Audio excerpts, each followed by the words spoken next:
I'd been working night security on the lot long enough to know that the job only worked if nothing happened. That was the point of it. Repetition. You walk the same routes, check the same doors, log the same confirmations until the motions stopped requiring thought. The nights where you started thinking were the nights you missed something. The site itself was massive. Warehouses, office blocks, loading bays, service corridors stitched together with access roads and fencing. During the day, it was loud and chaotic. At night, it emptied out so completely it felt abandoned. Most shifts were automated, sensors reporting back to a central system, cameras cycling, logs filling themselves in. I was pretty much paid to watch Netflix all year because nothing ever went wrong. Christmas Eve was the exception. Early closures meant that all the building's operations had to be shut down, temporary overrides had to be applied and removed manually. Systems that normally talked to each other got staggered or isolated. For one night a year, the site stopped being able to rely on automation alone. So, on this one day of the year, the job changed. Instead of monitoring, I had to be present, physically verify locks, reset zones by hand, confirm lighting, power routing, access points, all of it on tight, specific timings. It wasn't dangerous, just precise. Work where being 5 minutes late mattered more than being absent. There was a failsafe for nights like that, a full site reset unit locked away in the central security hub. I'd been shown it during training years ago, back when I still had a supervisor walking me through procedures, designed for what the manual called full site instability. I'd never seen it used. No one I knew had. It existed, like a fire extinguisher behind glass, something you registered and moved on from. This year, staffing was thin. People wanted the holiday off. Management floated the idea of splitting the lot between 2 guards. I told them I'd handle it. I knew the site better than anyone still on the roster. I'd done this shift many times before with ease, and the bonus pay was enormous. The checklist they sent over was longer than usual, but still familiar. I skimmed it, logged in, and started my first round. The shift followed the same cycle: patrol, lock, reset, confirm, and log. Precision was key. Speed only mattered when it protected timing. I was always told the timing mattered because the systems talked to each other. I only worked security. The tech was above my pay grade, so I never fully understood what that meant. I carried a handheld unit clipped to my belt, scuffed from years of use. It was a scheduler, task windows, confirmation prompts, and timestamps. It didn't tell me what to do, so much as when I was supposed to do it. If I stayed inside those windows, the site behaved. Everything went quiet in the way they were supposed to. Language mattered too. Confirmations weren't checkboxes. They were short entries with exact phrasing. Deviate and the system would accept it, but not always interpret it the way you intended. The lot felt right when everything landed on time. The first problem came from a loading bay on the east side. A delivery cage had been left unsecured by a day crew rushing out early. Nothing dramatic, just a rolling barrier half a meter out of place, enough to block a sensor sweep. Fixing it cost me minutes I didn't have to spare. I logged the correction, tightened my pace, and watched the handheld roll forward to the next task. I felt irritated. Christmas Eve had no slack, but I'd managed tighter runs before. I lengthened my stride, recalculated the route in my head, and told myself the same thing I always did when the margins thinned. I'd make the time back. The first real squeeze came just after 8. My handheld chimed again before I'd finished clearing the last confirmation, the screen stacking tasks closer together than I liked. They weren't emergencies. That's the worst part. Just presence required checks landing within the same narrow window. I swore under my breath and picked up the pace. Jogging wasn't part of the job. It had never been this bad. The whole point was consistency. The same steps, the same timing. But that one early setback compressed everything. I cut across a loading bay instead of taking the long corridor, badge already out, eyes flicking between doors and the countdown ticking on my device in my hand. I made it. Barely. The last confirmation accepted with seconds to spare. The handheld gave its soft acknowledgement tone, and the lot seemed to exhale with me. The low mechanical hum of the buildings evened out again, like a machine settling back into its preferred rhythm. Relief came sharp and fast. It made my hands feel light. I leaned against the concrete pillar for a moment, catching my breath, annoyed with myself for needing to. I logged the tasks, forced my writing to stay neat, and told myself this was still well within what I'd handled before. Christmas Eve always pushed. That was the job. Just one tight shift, and it'd be back to the easy life.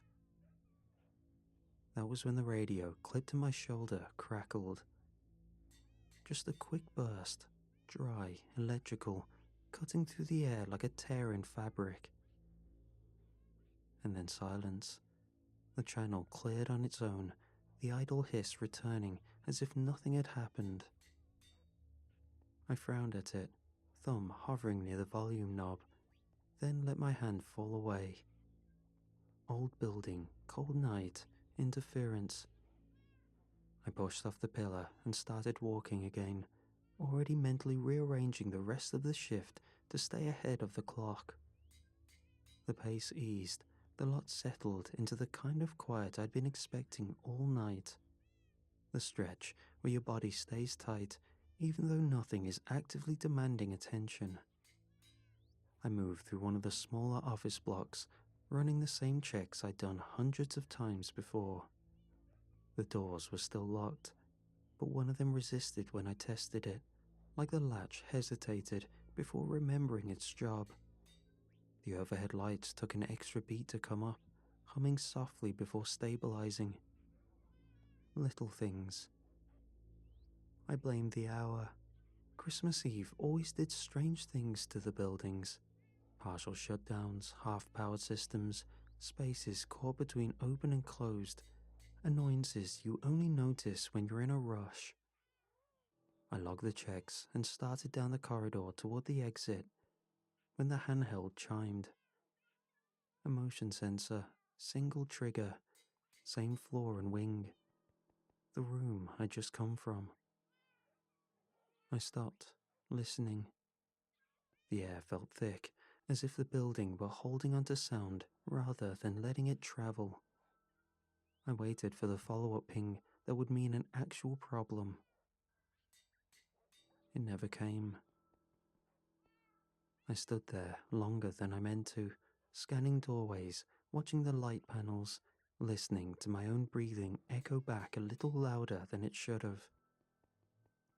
Eventually, I moved on. Standing still never fixed anything. But as I walked, the lot no longer felt empty. Occupied in a way I couldn't pin, like something had arrived early and was waiting for the rest of the night to catch up. By the time the next cluster of notifications hit, I could feel it in my shoulders before I saw it on the device. 2 critical tasks, different buildings, overlapping windows. Not impossible, but tight enough that I had to choose an order and commit to it without second guessing. I checked the distances, pictured the routes, and went with the one that would bottleneck faster if I missed it. I broke into a jog again, boots slapping harder than I liked against concrete. The air felt colder now, sharp in my lungs. I keyed in the first reset with seconds to spare, waited for the confirmation tone, then turned and ran. The second task was on the far side of the lot, past loading bays that echoed my footsteps back at me at odd intervals. My handheld vibrated as the tolerance window narrowed. I vaulted a low barrier I usually walked around, felt something twinge in my calf, and ignored it. I made it. Barely. The indicator flipped from pending to green just as the timer expired. I leaned against the wall for a moment, hands braced on my knees, sweat cooling under my jacket. My pulse took its time settling. This was the part of the job no one talked about. The quiet aftermath, when your body realized how close you'd cut it. I logged both tasks, fingers moving faster than my breathing. When the timestamps populated, I frowned. Both were off by a minute, early on one, late on the other. I checked my watch, then the handheld. I corrected the times manually, added a brief note, and watched the system accept the edit without comment. Green across the board, clean again. I told myself it would be fine. Both were complete, just off. It wasn't my fault. Christmas Eve doing what it always did, compressing everything until even small errors felt loud. I moved on. A few minutes later, during a slower stretch, I pulled the log back up to reassure myself. The original incorrect times were there again, sitting where my corrections should have been. Then, the alert stopped. Just ended, mid-cycle, like someone had cut me from the system. My handheld stayed lit in my palm, screen ready, waiting for the next instruction that didn't come. I kept walking anyway. Standing still on a site this size felt worse than moving. The lot had changed its feel. The buildings were where they'd always been, but the air pressed closer. Sound behaved differently. My boots still struck concrete, but the noise didn't travel the way it should have. It fell short, absorbed, as if the space around me had decided it didn't need to carry anything anymore. This had never happened before, on a normal shift or a Christmas Eve one. The only difference this time was mistiming a few tasks. A drastic change for something so small. I slowed without meaning to. The emptiness I relied on was gone. In its place was something fuller. The sense you get in a crowded room when everyone goes quiet at once. No movement, just the awareness that you weren't alone in the way you were supposed to be. I told myself it was stress, a long shift compressing my perception. Still, I stopped. Behind me, something else stopped too. A pressure change, subtle but exact, like a breath being held the same time as mine. I didn't turn around.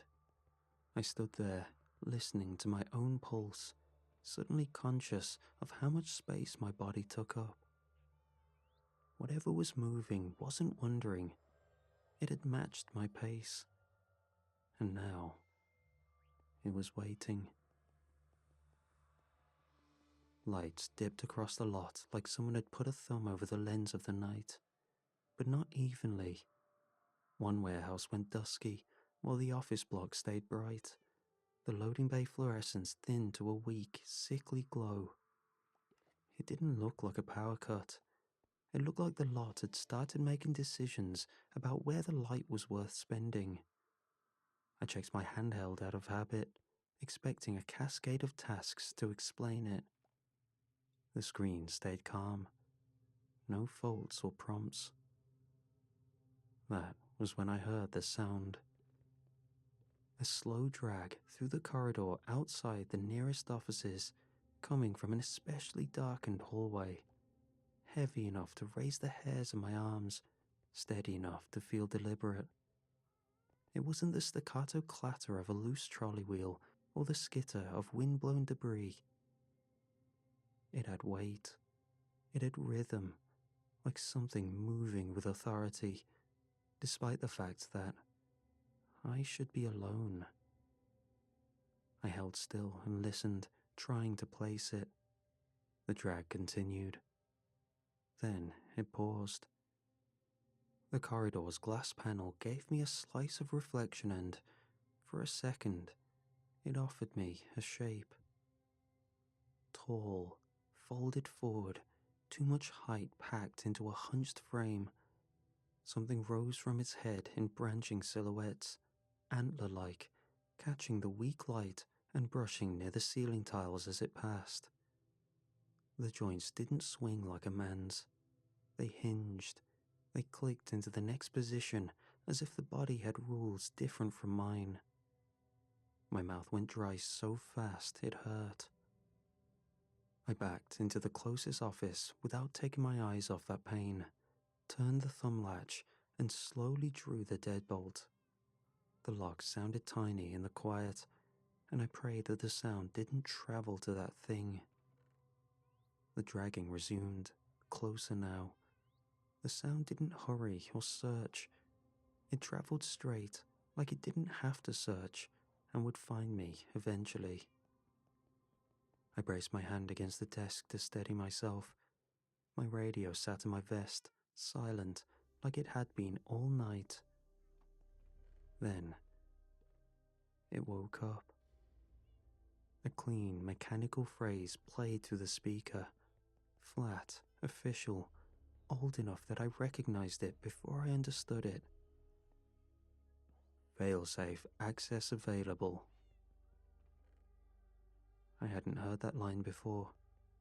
When I was briefed on the failsafe, it was assumed among staff that it was some sort of hardware reset in case shutdowns went wrong and bugged the system. But seeing glimpses of that thing stalking the hallways, I prayed to God it would deal with that. The problem was, the failsafe wasn't in this office. It was in the central security hub in its sealed case, where it sat untouched for as long as I'd worn the uniform. The dragging stopped right outside the door, and then the door took on a new weight. The handle didn't twitch, nor was it being bashed in. The pressure arrived the way someone leans their shoulder into a wall to listen through it. Casual yet intimate, certain you're staying put. I stood there with my hand hovering over my radio, my other hand still on the desk. The pressure on the door stayed steady, like it had all the time in the world, and it was just a matter of time before it got in. So I stayed as still as possible. I figured it must have picked up the small vibrations when the radio sounded, but I didn't turn it off. I didn't risk an ounce of sound, knowing it was just outside the door. My face was tense from only breathing in short, shallow gulps. Hard to do with my heart rate spiking. I waited until the pressure on the office door eased, the stress on the door relieved, as if it too was taking a breath of relief. When I heard it lumber away, I moved. I didn't think in words. I followed habit. Left turn past the break room, down the service stairs two at a time. Badge swipe I'd done 1,000 times without looking. The central hub was 3 buildings over, and I took the shortest internal route, cutting through corridors meant for carts and maintenance crews. I kept my pace steady.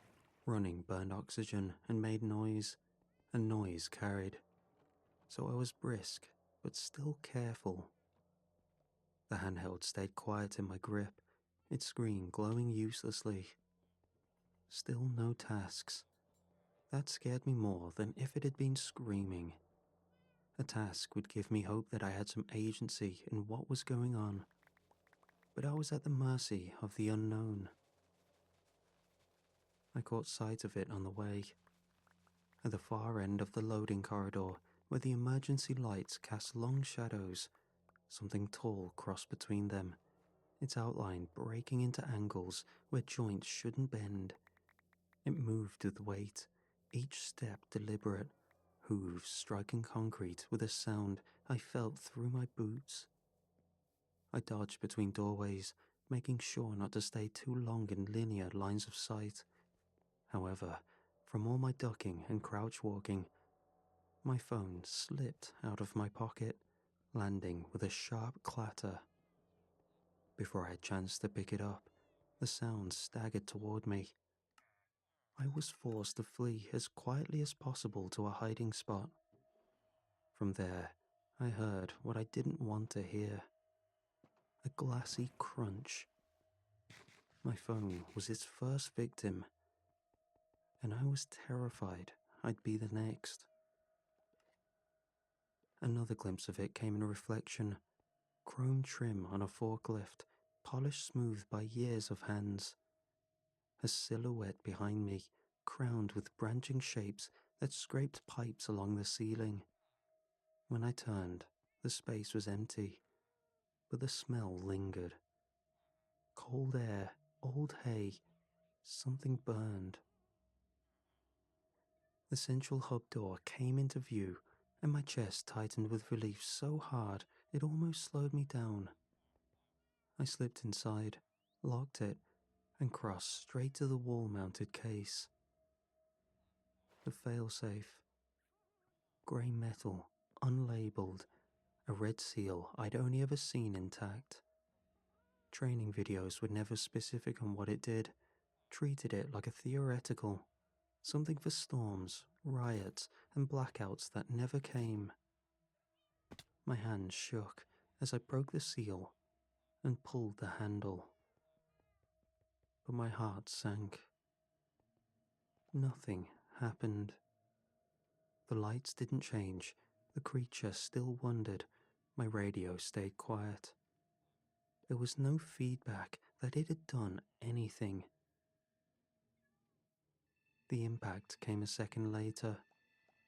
The outer office wall bowed inward with a deep, wet thud that rattled the fixtures and sent dust raining from the ceiling tiles. Glass flexed but held. Something dragged across it slowly, testing, learning the boundary. I backed into the inner office and locked myself in just as the wall shuddered again, harder this time. I had just enough time to think that I'd made it worse when a sound ripped through the night above us. It wasn't an alarm or anything I could identify from years of working this job. The sound from above grew fast, close enough that my teeth rattled before I could make sense of it. It sounded vast, tearing through the air at impossible speed, followed by a concussive impact that shook the building to its bones. The building shuddered as if something immense had struck the roof and transferred its weight straight through the structure. The pressure against the wall stopped. Whatever was haunting me made a sound I hadn't heard yet. Fear. The pressure against the wall vanished. Whatever had been leaning there pulled back with sudden urgency, and a sound tore out of it, high and sharp, stripped of patience. Panic, unmistakable and raw. Then came footsteps. Each one landed with deliberate force, heavy enough to thrum through the walls, too slow to be chasing, too confident to be cautious. The hallway should not have been able to hold that much weight, but it did, groaning under the approach. And then, stranger still, laughter. Low, full, and unafraid. If this was some sort of military intervention, I imagined I'd hear the chirps of radios, the clicks of rapid boots on the ground in perfect unison to meet the creature with structure. The laughter didn't make sense. It rolled through the corridor like a presence rather than a sound, and the thing I'd been running from answered it with another shriek, closer now, desperate. I heard it surge forward. There was one impact, a single catastrophic collision that slammed through the building and left the lights swinging on their mounts. I braced for another, holding my breath, waiting for whatever survived to finish the job. Nothing followed. The footsteps moved away, unhurried, fading with the weight of something that knew it had already won. Was that all it took? A creature that curled and moved through tall hallways, enough strength to bow a wall just by leaning, beaten, in one motion? I waited longer than I needed to, long enough for my hands to stop shaking, for the silence to settle into something that felt final. When I finally opened the door, the corridor had changed. A blackened smear streaked across the wall and floor, as if something had been burned down to residue in a single motion. At its center sat a small, dark lump, brittle and uneven, like a piece of coal. Beside it rested a box. Bright paper, clean edges, a ribbon tied carefully at the top. A tag hung from it, handwritten. On it was my name in neat cursive.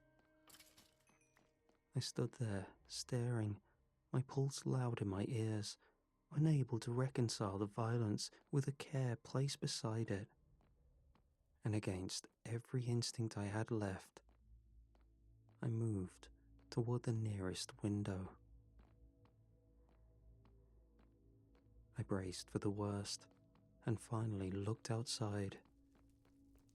As I did, I heard the rumbling from on top of the building as whatever landed prepared to leave.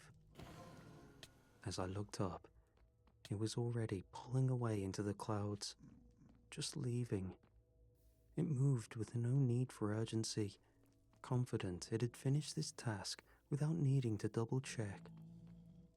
What I saw went beyond anything I was expecting. It wasn't a Chinook, a fighter jet, or anything remotely military.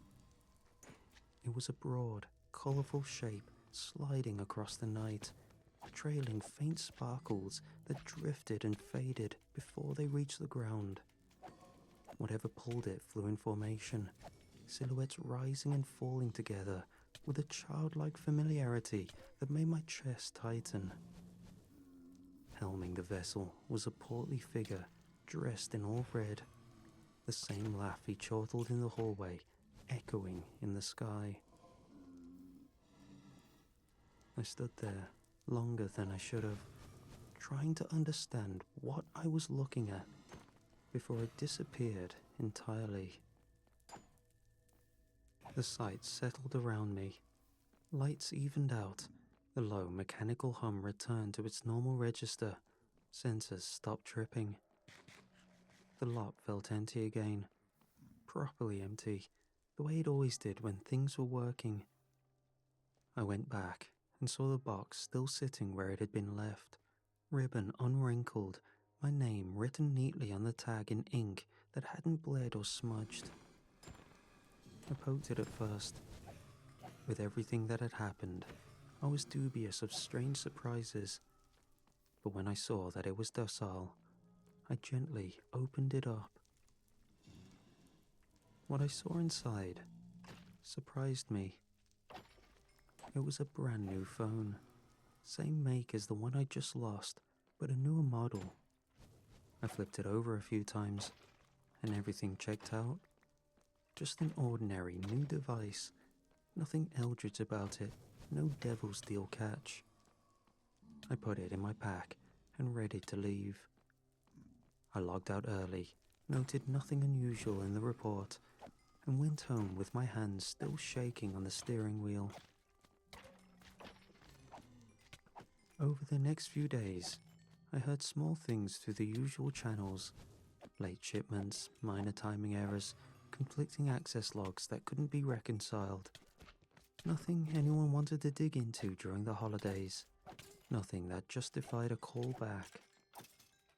I told no one what happened. I didn't try to explain it to myself out loud either. Every version I came up with collapsed under its own weight. The job being secret containment procedures, some kind of elaborate failsafe test I hadn't been cleared to know about, and what I could only perceive as the universal vision of Santa Claus rescuing me from some eldritch Krampus. To call it unbelievable would be an understatement. A fraction of the story enough to get me sent away for mental help. When I came in for my next shift, everything looked normal. The checklist was unchanged, the site map was the same, the central hub was quiet. I was ready to settle down for another year of an easy job. But out of curiosity, I checked the failsafe, which, last I saw, was used up, seal broken. It sat in its case, a new seal intact, status light green. It had been reset, ready to be used in another emergency. There was no note or message from management, no acknowledgement that Christmas Eve had been anything other than another shift. However, the fact that it had been reset meant that someone knew how the system worked. Someone knew when it failed and knew how to correct it. I still don't know what the job was really for. I only know that I did it, that something went wrong, and that something else showed up to fix it.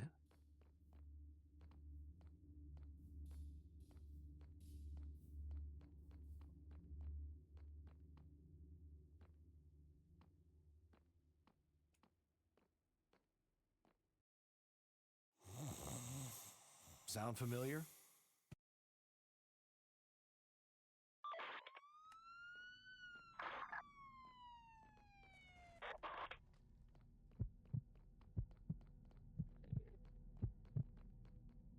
I've been a canine handler for almost 9 years. My partner is a 4-year-old German Shepherd named Rex. He's trained in tracking and narcotics detection, and he's solid. He doesn't spook easily.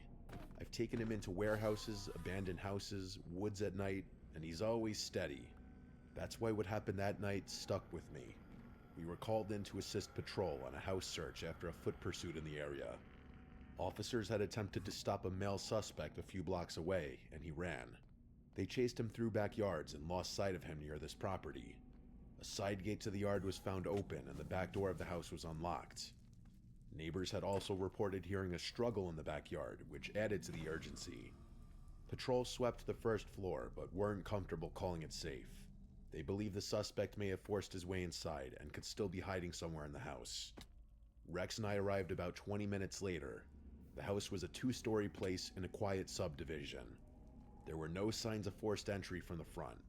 The officers on the scene briefed me quickly. Long story short, they told me there were no obvious signs of struggle, just the open access at the rear of the house and the fact that the suspect had vanished within yards of it. I put Rex on a short leash and gave him the search command. He pulled forward immediately, moving from room to room on the first floor. The living room was clear, kitchen was clear, and laundry room was clear, so we moved upstairs. Up there was a narrow hallway with 3 bedrooms and a bathroom. There was no fresh air up there and no draft. All the windows seemed to be closed. As to be expected, as the neighbor reported that the owners of this house were not in town. Rex and I went into the first bedroom, then the second bedroom, then he pulled toward the bathroom at the end of the hall. I examined the little bathroom, and overall it seemed clean. Nothing was out of place in any of the rooms. Rex sniffed around the room, the edge of the vanity, the floor, then he froze. His ears went forward, and his body stiffened up. He started growling, looking outside the bathroom door. His growls then turned to barks. He was staring out into the hallway, growling and barking at something out there. I stepped backwards out of the bathroom with him. "What is it?" I said quietly. Rex was locked onto something down the hallway. At the very end, near the last bedroom door, I saw what he was barking at. This figure standing there.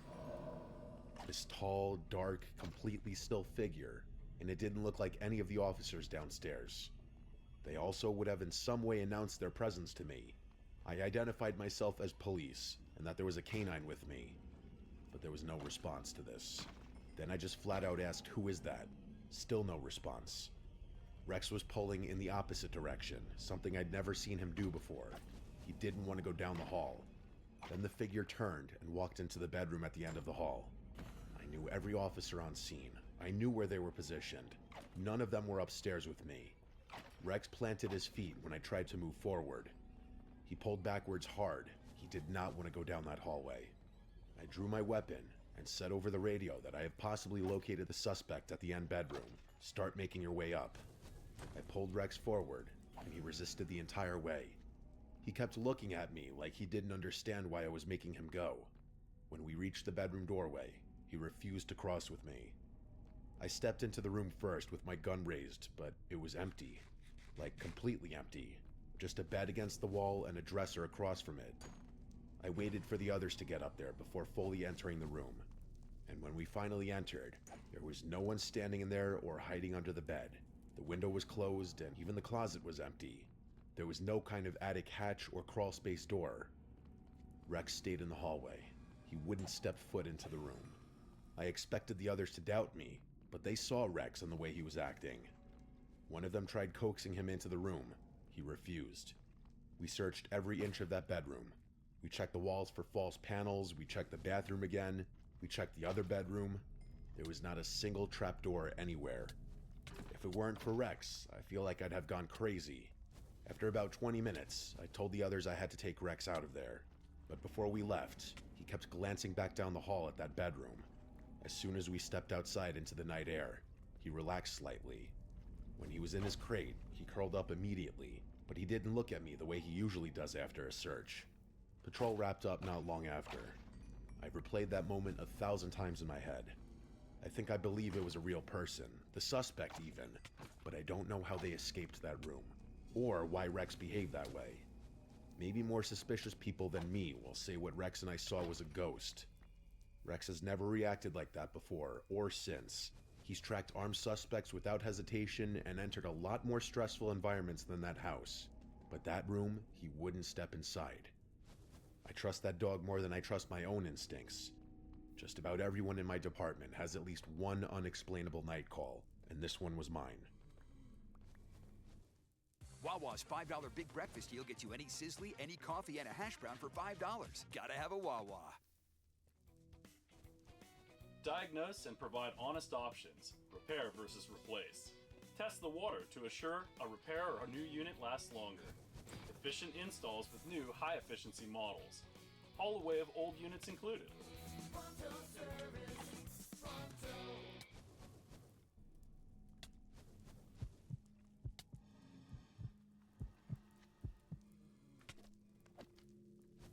When I turned 21, I joined the police force in a remote town that I won't name. The department needed new officers, and I was a young father who needed money, so the timing was perfect. Because I was a rookie, they assigned me to the night shift. It ran from 6 at night to 6 in the morning. The guys at the station sometimes teased me about my hours, saying that I always worked the crummiest shifts. I actually didn't mind them. I've always been a night owl. Besides busting people for speeding and pulling over the occasional drunk driver, I spend most nights sitting back listening to podcasts. In a weird way, it was kind of relaxing. After a year in the department, something happened one night that changed everything. A severe thunderstorm rolled into town and caused major power outages. Torrential downpour flooded most of the major roads. To be in the best position possible when accident reports came in, I parked my cruiser in a parking lot in the middle of town. At 2 a.m., our dispatcher Claire radioed in. She reported that someone who sounded like an adult male claimed to have been kidnapped. They told her they were held captive inside someone's home. Then the call ended. When she redialed, the caller didn't answer. My cruiser had a built-in computer display that showed all the call details. Based on the address, I was about 10 minutes away. so I was probably the closest officer. I radioed in and told her I'd respond. I also requested backup. Another new officer named Chris chimed in and said he'd be on location in 5. Claire clicked on her radio but hesitated for a few seconds over the static. Then she said the caller sounded like they were altering their voice in some way, possibly through digital means to make themselves sound like a child. She used the specific phrase, like a young girl. She concluded that officers should proceed with extreme caution.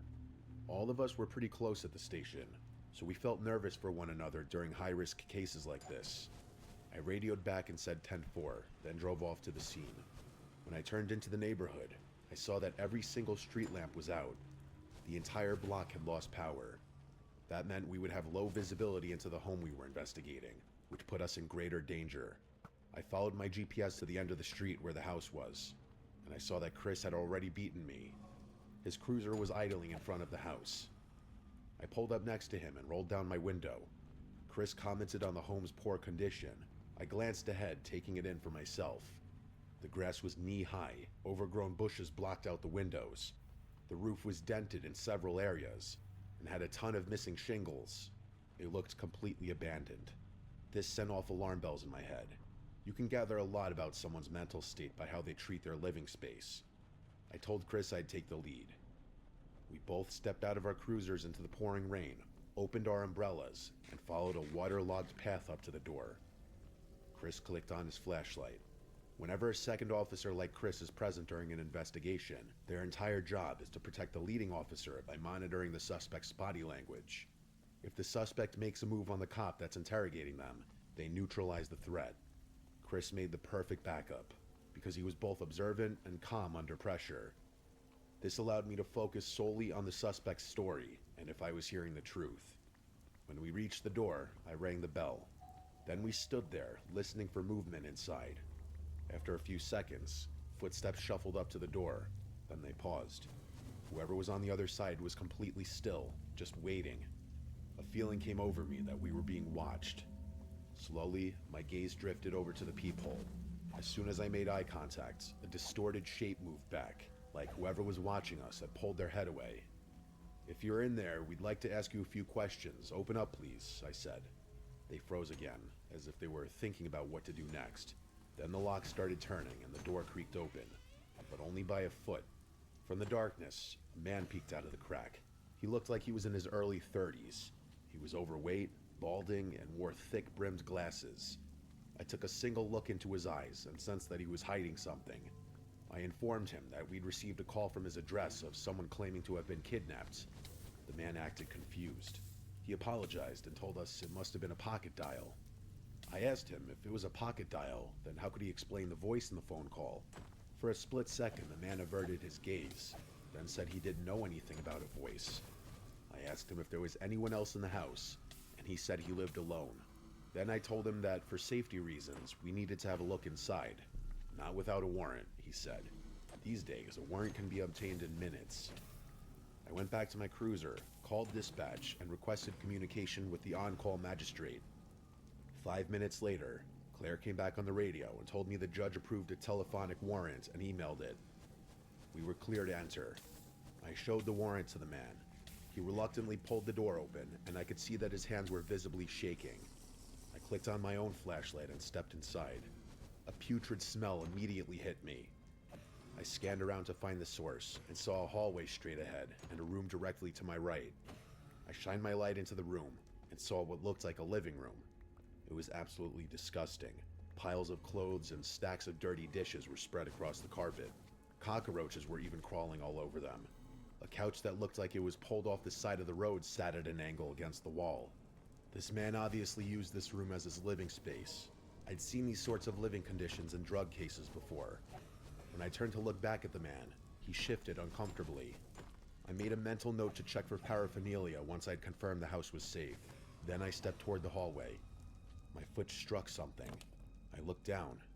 In the beam of my flashlight, I saw a pink Barbie doll playhouse that I knew I'd seen before. I thought about it and realized I'd bought this exact set for my daughter last year on Christmas. I asked the man if he had kids. He said no, but explained to us that sometimes his nieces came over, so he kept a few toys around for them. Chris and I exchanged a look. No mother in their right mind would allow children into this environment. I told him this was his last chance to tell me if anyone else was in the house. He assured me there wasn't. I started my way down the hallway, and the man followed, saying that nothing was down there. Chris yanked him back by his arm and ordered him to stay put.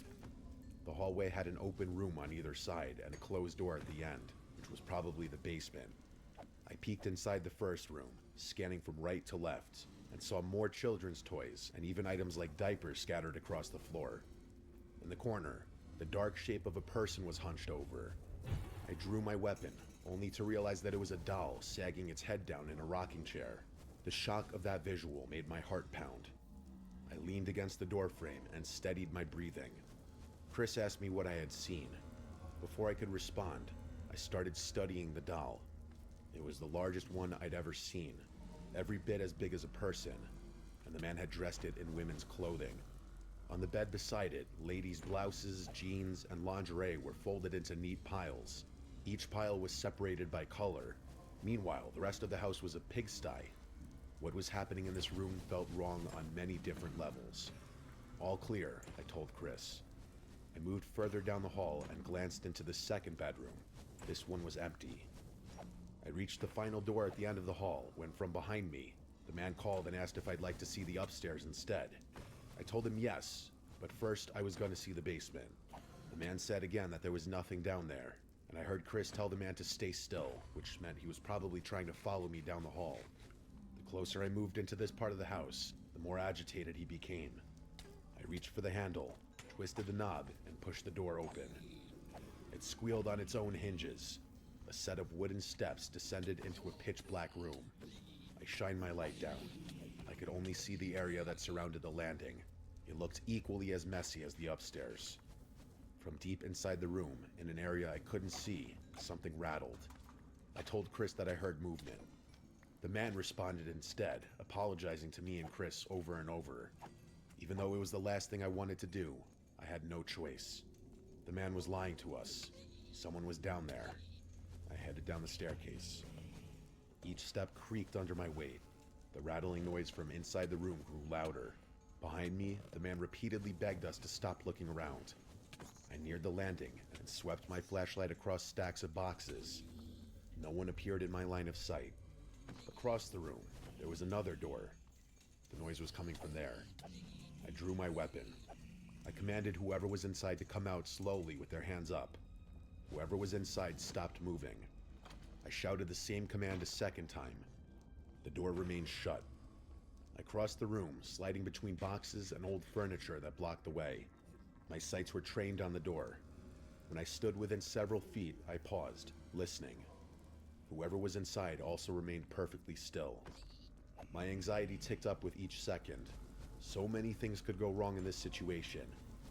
I moved to the side of the doorframe in case they were armed and tried to fire through the door. I reached for the knob, grabbed on, and twisted. Then I swung the door open.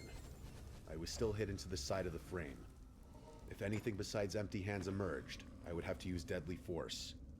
After several agonizing moments, nothing came. I said a quick prayer, then aimed my weapon right into the room. What I saw, I can't go into detail on, but basically, this is what happened. A man in his mid-40s was being held captive in that basement.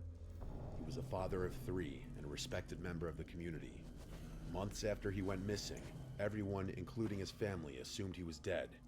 After 2 years in captivity, he finally got the chance to escape. Earlier in the night, before we arrived, the homeowner brought the victim's dinner down and made the mistake of leaving his phone behind. The victim managed to activate Siri and call 911. When we arrived on scene, the victim had already been confined in a way that prevented him from calling upstairs or making any kind of substantial noise. Then, when I ordered him to come out, he froze in fear, not because he couldn't obey my command, but because he didn't want me to use lethal force, thinking that he was a threat. Once I opened the door and found him, we arrested the homeowner on the spot and took the victim to the hospital for immediate treatment. I feel incredibly lucky that no one was harmed, and that we could reunite this man with his family. But the most disturbing detail, which has haunted me every day since, is how my dispatcher described the voice of the man who made the call. Why was he speaking like a child? The only explanation that makes sense is that this man was forced to speak in that young tone of voice for so long that even when he called the station, that's the only way he could communicate. And if he was forced to do that, what else inside that house was he forced to do?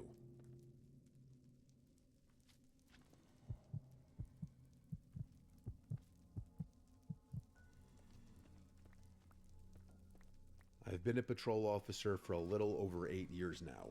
I've worked nights for most of that time. You see a lot on midnights. For example, I've lost count at how many domestic fights, drunk drivers, break-ins, and overdoses I've had to deal with. After a while, most calls start to blend together. You show up, then separate people, you take a report, possibly make an arrest, and then move on. There are only a handful of calls that ever stuck with me. This is one of them. It happened in late October a few years back, around 2:40 in the morning. Dispatch toned me out for a 911 hang-up. The caller had reported hearing a woman screaming from inside the house next door. The address was on a quiet residential street, one that most people are familiar with, lined with single-family homes in a decent neighborhood. Nothing that generated a lot of police activity. The caller said the screaming had stopped by the time she dialed 911, but she was sure that she heard someone yelling for help. I was only about 5 minutes away. When I pulled up, the street was dead silent. Most of the houses had their lights off at this time, of course. A light rain had started to fall, just enough to make the pavement shine under the street lights. The house in question was a 2-story place with a small front porch. There were no lights on inside that I could see from the street. I parked a few houses down and approached on foot. As I got closer, I noticed the front door was slightly cracked open. That immediately raised my guard because it confirmed some validity to what this woman had reported. I radioed dispatch and advised I was on scene and had an open door. I asked for another unit to start my way, but at that time of night, the nearest backup was about 10 minutes out at least. I stepped onto the porch and listened. The only sound was the light rain hitting the ground. I knocked on the door frame and announced myself, "Police Department." No response. I knocked again a bit louder. At that point, with a report of screams and an open door, I had exigent circumstances. I pushed the door open slowly and stepped inside. Nothing really stood out, such as any kind of signs of forced entry or weird smells. The living room was directly ahead of me, and everything looked normal and neat. There were no signs of a struggle. I searched the living room first, checking behind the couch and in the corners. Then I moved toward the kitchen. My flashlight beam bounced off clean countertops and a sink full of dishes. There was a glass on the table with what looked like water still in it. I remember that detail because I made a mental note of it, meaning that someone had been sitting there not long ago. I called out again, "Police Department. If anyone is here, make yourself known." My voice sounded too loud in the quiet home. Rarely would I get nervous on a late night call, but something about this was creeping me out. I kept expecting someone to answer from upstairs, but no one ever did. I moved down the hallway toward the back of the house. I remember the layout. There was a small bathroom on the right, a guest bedroom on the left, both clear. At the end of the hallway was a staircase leading up. As I stepped onto the first stair, I heard a sound from above, like a quick faint shuffle, like a foot dragging across carpet. I stopped and listened. I drew my weapon and continued up the stairs slowly, one step at a time, keeping my light aimed ahead. The upstairs hallway had 3 doors. 2 were closed, one slightly open. The open one was at the end. As I reached the top, I heard it again. A soft movement from that direction. I announced myself a 3rd time and told whoever was inside to show their hands. No response. I approached the open doorway and pushed it wider with my foot. It was a bedroom that was larger than the one downstairs. The bed was unmade with the sheets partially hanging off the side. A lamp on the nightstand was knocked over onto the floor. That was the first thing that looked wrong. I stepped inside and checked the closet. It was empty. Then I checked under the bed. Nothing. The window was closed and locked. No obvious way in or out from that room. I felt that uncomfortable feeling in my chest you get when something isn't adding up. The rest of the upstairs still needed to be cleared. The second bedroom was a kid's room from the look of it because of the toys on the floor, the small dresser, and posters on the wall. There was no one inside. The last door was the bathroom. As I reached for the handle, I noticed something on the carpet outside the door. A dark spot. At first, I thought it was just a shadow from my flashlight, then I realized it was wet. I crouched down and touched it with my glove. and it was blood. Not a huge amount, but enough to form a small pool. My heart rate went up instantly. I called it out over the radio and asked dispatch to expedite backup. People may forget police officers are people too, but when we're in these kinds of situations, we're just as scared as anyone else. I pushed the bathroom door open and flicked on the light with my elbow. The shower curtain was closed. There were streaks of blood on the tile floor leading toward the tub. I moved closer and yanked the curtain back. The tub was empty, but there was more blood near the drain. The blood looked as though someone had been standing there bleeding. I checked everywhere in the bathroom to no avail. By this time, backup was still a few minutes out. I was alone in a house with fresh blood and no victim. I did another sweep of the upstairs, but slower this time. That's when I heard a faint sound from below, like a floorboard creaking under weight. It came from the first floor. I moved back toward the stairs and aimed my light down into the darkness. The living room was still dark and I couldn't see movement, but I felt it. That feeling like you're being watched. I descended slowly, trying to control my breathing. When I reached the bottom, I cleared the living room again, the kitchen too. But then I noticed something I hadn't before. A door near the refrigerator that I'd assumed was a pantry. It was slightly ajar now. I was almost certain it had been closed earlier. I approached it and opened it wider. It wasn't a pantry. It was a narrow set of stairs leading down into a basement. The light switch was at the top. I flicked it up, but it did nothing. Either the bulb was out or the power was cut down there. The stairs descended into complete darkness. I radioed again, advising I was going into the basement. No way was I waiting up there with someone possibly moving around below me. I started down the stairs. The basement was unfinished, and as I went down, I noticed concrete floors, exposed beams, and boxes stacked along one wall. As I stepped off the last stair, I saw a chair in the middle of the room, a metal folding chair, and the floor beneath it, a large pool of blood, bigger than what I'd seen upstairs. The chair had zip ties attached to the armrests. They were cut. I scanned the rest of the basement. That's when my light hit movement in the far corner. A figure bolted behind a stack of boxes. I yelled for them to stop and started moving toward them, but they moved fast, heading toward the back of the basement where there was a small window near the ceiling.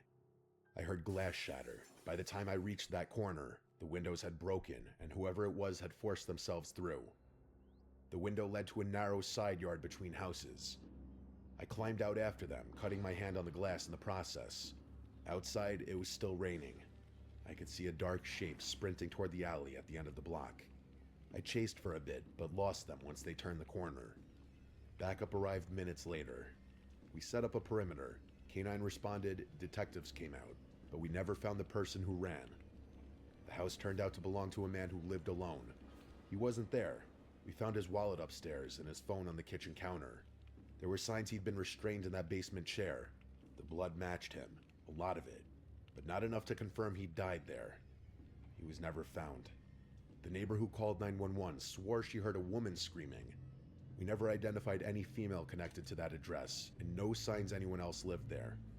I don't know if I interrupted something in progress or if I walked in after it was already over. If they hadn't made that one mistake in the basement, knocking over that stack of boxes, I might have walked out of there thinking it was a false alarm. The missing man's case is still technically open. Every once in a while, I drive down that street on patrol. A new family lives in that house now. I see the kids' bikes in the driveway sometimes. Like I said, it's a normal neighborhood. But sometimes fucked up things happen in the most normal neighborhoods.